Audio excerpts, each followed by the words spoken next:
देख रहे हैं आज हम क्लास 8 देख रहे हैं, आपके पास दिखाई दे रहा है वर्ग अष्टम, और ये क्वेश्चन लेके आए हैं परीक्षा 2021 का, और ये विषय है आपका विज्ञान। तो इसी तरह से अधिकतर क्वेश्चन पूछे जाएंगे। आज हम डिस्कस करेंगे कि क्वेश्चन किस तरह से आंसर हम फाइंड आउट करेंगे। घबराना नहीं है, इसी तरह से मॉडल प्रश्न पूछे जाएंगे। चलिए क्लास को शुरू करते हैं और देखते हैं। आपके पास क्वेश्चन दिखाई दे रहा है 61 का क्वेश्चन है कि धातुएं सामान्यतः किस रंग की होती है। आपके पास 4 ऑप्शन है, आप देख रहे हैं, लाल रंग के हैं, हरा रंग के हैं, या पीला रंग के हैं, या भूरा रंग के हैं। ये 4 ऑप्शन है बच्चों। 4 ऑप्शन में से सही ऑप्शन को चुनना है। उम्मीद है आप आंसर भी गेस कर लिए होंगे कि करेक्ट आंसर आपका क्या होगा। तो बच्चों आपका करेक्ट आंसर क्या होगा? तो करेक्ट आंसर होगा ऑप्शन नंबर 4 इज राइट, भूरा रंग का होता है। अब क्वेश्चन नंबर 62 को देख रहे हैं कि धातुएं उष्मा की होती है। धातुएं उष्मा की क्या होती है? आपके पास 4 ऑप्शन है, जल्दी से बताएंगे कि सुचालक हैं, कुचालक हैं, या अल्पचालक हैं, या इनमें से कोई नहीं। तो आप बताइए कि आपका आंसर क्या हो सकता है। आप आंसर भी गैस कर लिए होंगे बच्चों। तो आपका करेक्ट आंसर क्या होगा? उष्मा विद्युत की क्या होती है? सुचालक होती है। ऑप्शन नंबर 1 आपका सही होगा, जो आप भी जान रहे हैं। चलते हैं क्वेश्चन नंबर 63 पर। 63 नंबर क्वेश्चन को आप देख रहे हैं बच्चों, आपके पास दिखाई दे रहा है सूक्ष्म जीव कहाँ पाए जाते हैं। बताएंगे बच्चों सूक्ष्म जीव कहाँ पाए जाते हैं। आपके पास 4 ऑप्शन है, वायु में, पानी में, सभी जीवित वस्तुओं में, या उपर्युक्त सभी जगहों पर। ये 4 ऑप्शन है। सही से जल्दी से बताइए कि आपका आंसर क्या हो सकता है। आप आंसर भी गैस कर लिए होंगे बच्चों। तो करेक्ट आंसर आपका क्या होना चाहिए? ऑप्शन नंबर आपका 4 इज राइट, सूक्ष्म जीव सभी जगह पाए जाते हैं। तो इसी तरह से आपको बच्चों आंसर लिखना है, और ये आपको ओमार सेट पर आधारित क्वेश्चन ये दी जा रही है। अब क्वेश्चन नंबर 64 को अगर हम देखें तो कहता है कि कौन सा जीवाणु दूध को दही में बदल देता है। तो ऑप्शन नंबर देखेंगे 1 क्या है? ट्यूबरकुलोसिस, लैक्टोबैसिलस, प्रोटोजोआ, या पैरामीशियन। ये देखिए 4 ऑप्शन है बच्चों, एक ऑप्शन को चुनना है। क्या कर रहे हैं?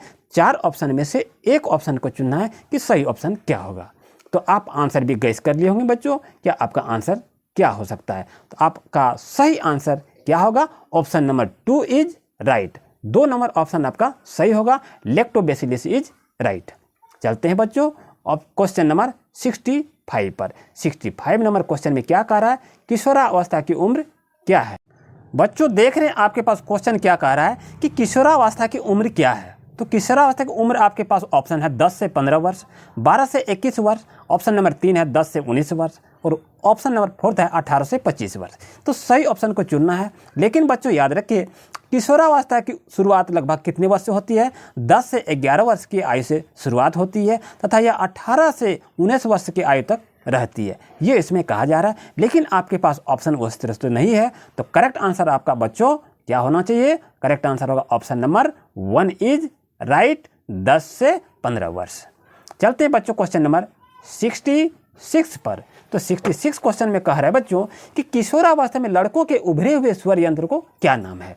कहता है किशोरावस्था में लड़कों के उभरे हुए स्वर यंत्र को क्या नाम है, ये पूछ रहा है। तो स्वर यंत्र जो होता है कौन सा होता है? यहाँ जो ये गला में देख रहे हैं इसी को कहता है बच्चों स्वर यंत्र। आप देख रहे हैं, आपको दिखाई दे रहा है कि स्वर यंत्र क्या कह रहा है। यहाँ पर जो उभरा हुआ है आपको दिखाई दे रहा है, तो इसी को क्या कहते हैं? इसको कंठमणि कहते हैं। इसको हम लोग इंग्लिश में क्या कहते हैं? एडम एप्पल के नाम से भी जाना जाता है। तो आप जान गए होंगे इसका आंसर क्या होगा? कंठमणि इसको कहता है। तो किशोरावस्था में लड़कों के उभरे हुए स्वर यंत्र को हम लोग क्या कहते हैं? कंठमणि कहते हैं। तो ये आपका सही आंसर होगा। यही आपसे क्वेश्चन को पूछा गया। आप विज्ञान किताब में पढ़े होंगे, Adam Apple is right answer, यही इसमें कहा जाता है। तो बच्चों 66 नंबर का आंसर क्या होगा? आपका करेक्ट आंसर होगा कंठमणि इज राइट।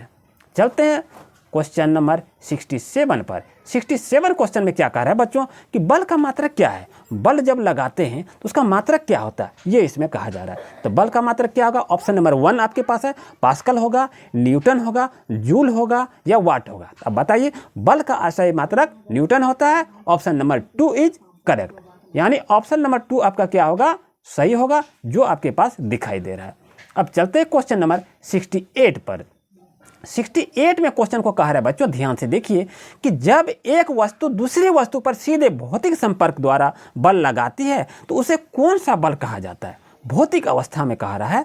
तो देखिए आपके पास ऑप्शन क्या है? संपर्कित बल, असंपर्कित बल, चुंबकीय बल या घर्षण बल। ये 4 ऑप्शन है। तो सही आंसर आप लगाएंगे तो सही आंसर आपका होगा ए नंबर, संपर्कित बल होगा। और चलते हैं क्वेश्चन नंबर 69 पर। 69 में क्वेश्चन को हम देख रहे हैं कि दहन के लिए कौन सी गैस आवश्यक है। दहन का मतलब होता है जलना। जब आग जलता है तो कौन सा गैस का यूज किया जाता है, कैसे, अगर वो गैस नहीं रहेगा तो क्या आग जलेगा, आग नहीं जलेगा। तो कौन सा गैस होना चाहिए ये बताएंगे। आपके पास नाइट्रोजन है, ऑक्सीजन है, कार्बन डाइऑक्साइड है और कार्बन मोनोऑक्साइड है। तो ऑप्शन नंबर 1 क्या सही होगा या ऑप्शन नंबर 2 सही होगा। तो दहन के लिए कौन सी गैस आवश्यक है, तो ऑप्शन नंबर 2 आपका सही होगा, ऑक्सीजन इज करेक्ट। तो आप आंसर भी गैस कर लिए होंगे, करेक्ट आंसर आपका होगा ऑक्सीजन। चलते हैं बच्चों क्वेश्चन नंबर 70 नंबर पर। 70 नंबर क्वेश्चन में क्या कह रहा है कि एलपीजी का पूरा नाम क्या है, बताएंगे। एलपीजी का पूरा नाम क्या होता है। Option number low pressure gas, loaded pressure gas या लिक्विफाइड पेट्रोलियम गैस या इनमें से कोई नहीं। तो 4 ऑप्शन आप देख रहे हैं, 4 ऑप्शन में से एक ऑप्शन को चुनना है कि सही ऑप्शन क्या होगा। तो आप आंसर भी सही कर लिए होंगे, चुन लिए होंगे कि आपका आंसर सही क्या हो सकता है। तो एलपीजी का पूरा नाम क्या होगा, ऑप्शन नंबर 3 इज राइट। आपके पास दिखाई दे रहा है liquefied petroleum gas is correct answer. चलते हैं क्वेश्चन नंबर 71 पर। तो 71 क्वेश्चन में आप देख रहे हैं बच्चों, जो जंतु अपने जैसे शिशु को जन्म देते हैं उन्हें क्या कहते हैं। आपसे यही पूछा जा रहा है कि जो जंतु अपने जैसे शिशु को जन्म देते हैं तो उसको हम क्या कहते हैं। जरायुज कहते हैं, अंड प्रजक कहते हैं, शिशु प्रजक कहते हैं या अंडायुज कहते हैं। तो ये बात आप देख रहे हैं, आपके पास 4 ऑप्शन है, जरायुज, अंड प्रजक, शिशु प्रजक या अंडायुज। तो सही ऑप्शन आपका बच्चों आप गैस कर लिए होंगे कि सही ऑप्शन आपका होगा ऑप्शन नंबर 1 इज राइट, जरायुज इसका आंसर होगा। इसे याद रखिएगा बच्चों। चलते हैं क्वेश्चन नंबर अब देखते हैं 72 पर। 72 क्वेश्चन में क्या कह रहा है, हाइड्रा का अलैंगिक जनक क्या कहलाता है। आपके पास ऑप्शन है बच्चों कि द्विखंडन, बहुखंडन, मुकुलन या प्रजनन। तो आपके पास 4 ऑप्शन है, सही ऑप्शन को चुने। तो सही ऑप्शन आपका बच्चों option number 3 is correct. Option number 3 is correct. 3 option में आप देख रहे हैं क्या होगा आपका, मुकुलन इज राइट। अब चलते हैं क्वेश्चन नंबर 73 पर। 73 क्वेश्चन में कह रहे हैं वे वस्तुएं जो प्रकाश उत्सर्जित करती हैं क्या कहलाती है। आपके पास 73 क्वेश्चन को देख रहे हैं, वे वस्तुएं जो प्रकाश उत्सर्जित करती हैं वो क्या कहलाते हैं। तो वो जलते हैं तो वो आप क्या करते हैं, प्रदीप्त होते हैं। Option number 1 is correct. कोई बच्चे इसको कहते हैं ये प्रकाश पुंज भी होता है। तो ऐसे चीज को आप देखा जाता है। तो करेक्ट आंसर होगा ऑप्शन नंबर 1 इज करेक्ट। चलते हैं क्वेश्चन नंबर 74 पर। सूर्य का श्वेत प्रकाश कितने रंगों का होता है। सूर्य की रोशनी जो देख रहे हैं आपके पास आता है तो उसमें कितने रंगों का प्रकाश मिला हुआ है, जो 7 रंग बनता है। तो आप आंसर भी समझना है कि आंसर क्या हो सकता है, 5 होगा, 6 होगा, 7 होगा या 8 होगा। आपके पास ऑप्शन को दिखाई दे रहे हैं। देखिए ऑप्शन आपका है, 1 में है 5, 2 में है 6, 3 में है 7 और 4 नंबर में है 8। तो बताइए आपका सही आंसर क्या होगा। तो बच्चों आपका आंसर आप गैस कर लिए होंगे कि आपका आंसर क्या होगा। आप तो अच्छी तरह से जान रहे हैं। तो सूर्य के प्रकाश में 7 रंग हैं। तो ऑप्शन नंबर 3 इज राइट। चलते हैं बच्चों क्वेश्चन नंबर 75 पर। अगर किसी तरह की कोई परेशानी हो तो कमेंट अभी तुरंत कीजिए, मैं आपका फीडबैक अवश्य दूंगा।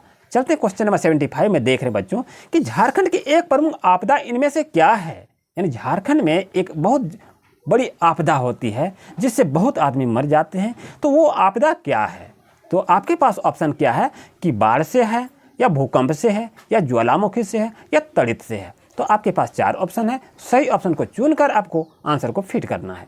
तो बच्चों आपका सही आंसर क्या होगा, तड़ित चालक है, जो कि यहाँ वज्र जो गिरता है उसी को कहते हैं तड़ित चालक, जो कि आपदा का सबसे बहुत ही जबरदस्त इसका कारण है झारखंड में। अब चलते हैं क्वेश्चन नंबर 76 पर। पृथ्वी के भूपटल का कंपन क्या कहलाता है। 76 क्वेश्चन कह रहा है पृथ्वी के भूपटल का कंपन क्या कहलाता है। आपके पास देख रहे हैं ऑप्शन नंबर 1 भूकंप, ज्वालामुखी, तड़ित या दैविक प्रकोप। ये 4 ऑप्शन है, सही ऑप्शन को चुनकर आपको बताना है कि आंसर क्या होगा। तो पृथ्वी के भूपटल का कंपन आपके पास क्या कहलाता है, तो भूकंप कहलाता है। Option number 1 is right. चलते हैं क्वेश्चन नंबर 77 पर। 77 में क्वेश्चन में क्या कह रहा है बच्चों, ध्यान से आप देख रहे हैं। तो आपके पास ये कहा जा रहा है 77 में कि वायुमंडल में किस गैस की मात्रा सबसे अधिक होती है। बच्चों आप देख रहे हैं 77 क्वेश्चन क्या कह रहा है कि वायुमंडल में किस गैस की मात्रा सबसे अधिक होती है, ये बताना है। तो वायुमंडल में सबसे अधिक मात्रा किस गैस की है, ये आपको बताइए जल्दी से क्या आंसर होगा। तो बच्चों आप आंसर भी गैस कर लिए होंगे, क्या आपका आंसर क्या होगा। तो चलिए, आपका क्वेश्चन क्या था कि वायुमंडल में किस गैस की मात्रा सबसे अधिक है। तो आपके पास ऑप्शन भी आप देख रहे हैं, नाइट्रोजन, ऑक्सीजन, कार्बन डाइऑक्साइड या कार्बन मोनोऑक्साइड। तो करेक्ट आंसर होगा नाइट्रोजन इज राइट आंसर। अब चलते हैं क्वेश्चन नंबर 78 पर। 78 में क्वेश्चन क्या कर रहा है, हमें स्वच्छ श्वसन के लिए किस गैस की आवश्यकता होती है। तो हमें स्वच्छ गैस लेंगे तो कौन सी गैस को लेंगे, कार्बन डाइऑक्साइड लेंगे या ऑक्सीजन लेंगे या कार्बन डाइऑक्साइड या आर्गन गैस लेंगे। तो आपको सही ऑप्शन बताना है कि कौन सी गैस हम स्वच्छ गैस लेंगे जिससे हम जिंदा रहते हैं या रह सकते हैं। तो आपके पास ऑप्शन देखें, आपका करेक्ट आंसर होगा option number 2 is right, oxygen gas का ग्रहण करेंगे। अब आपके पास देख रहे हैं क्वेश्चन नंबर 79 क्या कह रहा है कि रबी फसल का उदाहरण है। रबी फसल का उदाहरण क्या है, धान है, मक्का, गेहूं, सोयाबीन। ये 4 ऑप्शन को देख रहे हैं, तो सही ऑप्शन बताइए क्या होगा। तो सही ऑप्शन आपका होगा गेहूं इज राइट आंसर, क्योंकि हम लोग शरद ऋतु में जिस फसल को बोते हैं उसे हम क्या कहते हैं, रबी फसल कहते हैं। अब देख रहे हैं क्वेश्चन नंबर आपका 80 है कि सूर्य का सबसे बड़ा ग्रह कौन सा है। ये क्वेश्चन को देखिए, बुध है, पृथ्वी है, बृहस्पति है, शुक्र है। तो सही ऑप्शन को चुने कि आंसर सही आपका क्या होगा। तो करेक्ट आंसर आपका होगा बृहस्पति इज राइट आंसर। बच्चों, ये था आपके लिए काफ़ी महत्वपूर्ण क्वेश्चन लेके आए थे, जो कि आपने अच्छी तरह से देखे, समझे और सीखे। अगर इसी तरह से और आपको क्वेश्चन चाहिए तो वीडियो को पाते ही आप कमेंट अवश्य करें। अगर आप हमारे चैनल पर नए हैं तो अभी आप सब्सक्राइब कर लीजिए और बेल आइकन की नोटिफिकेशन को ऑन कर लीजिए और कमेंट आप अवश्य करें। और वीडियो अच्छा लगा तो दूसरे बच्चों के साथ भी आप क्या करेंगे, शेयर कर दीजिए। चलते हैं बच्चों, नेक्स्ट क्लास में मिलेंगे। Thank you.